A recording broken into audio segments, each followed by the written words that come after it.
नमस्कार मित्रांनो, मी दीपक वडवी. मित्रांनो, आजच्या या व्हिडिओत आपण पाहणार आहोत निपुण महाराष्ट्र कार्यक्रम अंतर्गत माता पालक गट बैठक यांच्या नोंदी किंवा अहवाल लेखन कसे करावे या संदर्भात आपण या व्हिडिओत जाणून घेणार आहोत.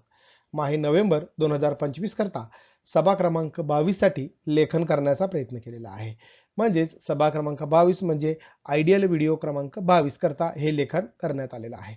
त्याआधी मित्रांनो, आपण जर या चॅनलला नवीन असाल, या चॅनलला सबस्क्राईब करायचं आहे, या चॅनलला लाईक करायचं आहे आणि हा व्हिडिओ आपल्या मित्रांना शेअर करायचा आहे. असेच माहितीवरील व्हिडिओ आपणास या चॅनलला पाहावयास मिळतील. मित्रांनो, आपणास जर या माता पालक गटाची PDF किंवा वर्ड फाईल हवी असेल तर डिस्क्रिप्शनला जी लिंक दिली आहे त्यावरून आपण हे प्राप्त करू शकता. या ठिकाणी शाळेचं नाव टाकून घ्यायचं आहे, अनुक्रमांक या ठिकाणी जेवढे गट आहे त्यांची नावं टाकून घ्यायचे आहे. आठवडा क्रमांक आपण व्हिडिओ क्रमांक 22 घेतो आहे, म्हणून आठवडा क्रमांक देखील आपल्याला 22 टाकून घ्यायचा आहे. या ठिकाणी दिनांक टाकायची आहे.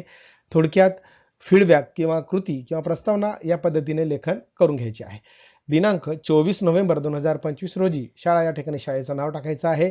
येथील निपुण महाराष्ट्र कार्यक्रम अंतर्गत इयत्ता 1ली ते 3री मध्ये शिकणाऱ्या विद्यार्थ्यांचा माता पालक गटाची शैक्षणिक वर्ष 2025-26 मधील 22वा आठवडा मासिक सभा बैठक घेण्यात आली.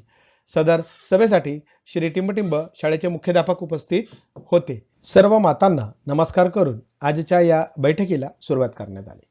आशा आहे मागील आठवड्याचा व्हिडिओ आपणास आवडला असेल. मागच्या आठवड्यातील भावना ओळखण्याची वर्कशीट तसेच दिवे आकर्षक पद्धतीने कसे सजवायचे या व्हिडिओबद्दल अनुभव विचारण्यात आले. त्यानंतर सोबत आणलेले वर्कशीट हातात धरून मातांनी फोटो काढले व प्रथमच्या प्रतिनिधींना पाठवण्यात आले. पुढे आहे पहिली कृती आहे, या ठिकाणी करून पाहूया. सर्व मातांना गोलात बसवण्यात आले. मध्यभागी ताट, चमचा आणि मोबाईल ठेवा. मोबाईलच्या स्क्रीनवर काही क्षणासाठी चित्राचे 6 तुकडे दिसतील व माताने ते चित्र कशाचे आहे हे ओळखून ताटावर चमच्याने मारायचे आहे. जी माता सर्वात जास्त चित्र ओळखेल त्या मातेला विजेता म्हणून घोषित करण्यात येईल. मातांना हा उपक्रम करताना फार आनंद झाला. दुसरी कृती आहे काही नवीन शिकूया. निरोगी आहार कसा असतो याबद्दलचा व्हिडिओ क्रमांक 22 दाखवण्यात आला. यामध्ये शरीराच्या उत्तम वाढीसाठी कोणत्या गोष्टीची गरज असते, दूध आणि हिरव्या भाज्या आणि हळद सुद्धा. तसेच आपण व्यायाम पण केला पाहिजे. चांगली वाढ होण्यासाठी आपल्या शरीराला खूप अशा पोषक तत्वांची गरज असते. खाण्यात जर आपण विविध रंगाची फळे, भाज्या आणि धान्य यांचा समावेश केला तर सगळे जरुरी पोषक तत्व अगदी सहज आपल्याला मिळतात. असेच एक महत्त्वाचं पोषक तत्व आहे ते म्हणजे लोह. लोह तुम्हाला माहिती आहे का? आपल्या शरीराला लोहाची गरज का असते? रक्तात ऑक्सिजन मिसळण्यासाठी लोह खूप आवश्यक आहे. शरीरातील लोहाची कमतरता असेल तर ॲनिमिया होऊ शकतो. त्यामुळे तुम्ही आराम केला तरीही तुम्हाला अशक्त किंवा थकल्यासारखं वाटत राहतं. लोह आपल्याला मिळते ते मटार, पालक, बटाटे, डाळी, सुकामेवा आणि मच्छी मधून.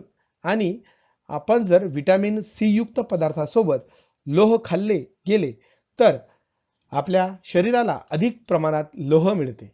व्हिटॅमिन C मिळतं ते आवळा, संत्र, लिंबू आणि आंबा यासारख्या फळांमधून खूप मिळते. त्याबद्दलचे सविस्तर असे मार्गदर्शन देण्यात आले व व्हिडिओ देखील दाखवण्यात आला. पुढची कृती आहे कृती क्रमांक 3, घरी जाऊन मुलांबरोबर करून घेऊया. चित्रात दाखवल्याप्रमाणे कागदावर होळीचे चित्र काढा. मुलांना रंगीत होळी बनवून त्या वर्कशीटवर चिटकवणे सांगा. वर्कशीट पूर्ण केल्यानंतर पुढील आठवड्यात आपल्यासोबत घेऊन या. मुलांना ही वर्कशीट सोडवण्याचा आनंद वाटला का? हा अनुभव आमच्याबरोबर नक्की शेअर करा, असे सांगून आजची सभा समाप्त करण्यात आली. या पद्धतीने आठवडा क्रमांक 22 याचे लेखन करण्याचा प्रयत्न केलेला आहे. आपणास व्हिडिओ आवडला असेल लाईक करा, शेअर करा आणि सबस्क्राईब करायला विसरू नका. धन्यवाद.